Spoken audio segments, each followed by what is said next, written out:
Le musée national du Bardo, installé depuis plus d'un siècle au cœur d'un palais bellical, est le plus ancien musée de Tunisie et le plus grand du monde par le nombre de mosaïques. Le musée contient des milliers d'objets collectés lors de fouilles menées à travers le pays. Ces objets, regroupés par département et répartis dans une cinquantaine de salles et galeries, témoignent des différentes étapes traversées par la Tunisie, de la préhistoire au milieu du siècle dernier.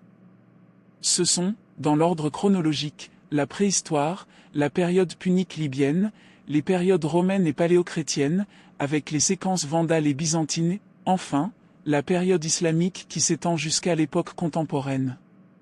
Le musée du Bardo a acquis une renommée mondiale grâce à sa collection de mosaïques, considérée comme la plus riche, la plus variée et la plus raffinée et qui retrouve parmi ses plus belles illustrations les peintures représentant Virgile entouré de muses, ou encore le sol représentant Dionysos faisant don de la vigne à Icario, ou cet autre célébrant le triomphe de Neptune, pour ne citer que quelques-uns des centres de table.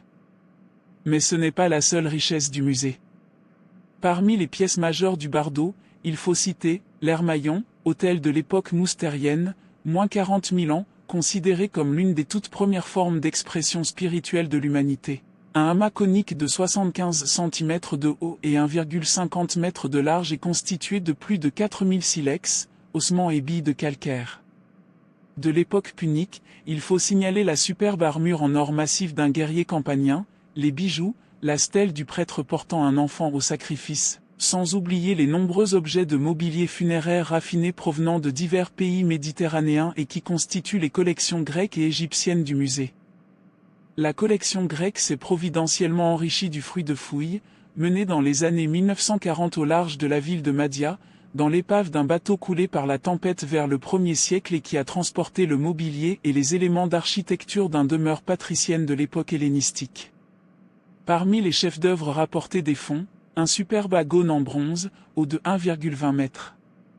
La période romaine a fourni l'essentiel des collections du Bardo, mosaïques, bien sûr, mais aussi statuaires, poteries, bijoux, monnaies, objets de culte, objets visuels, etc.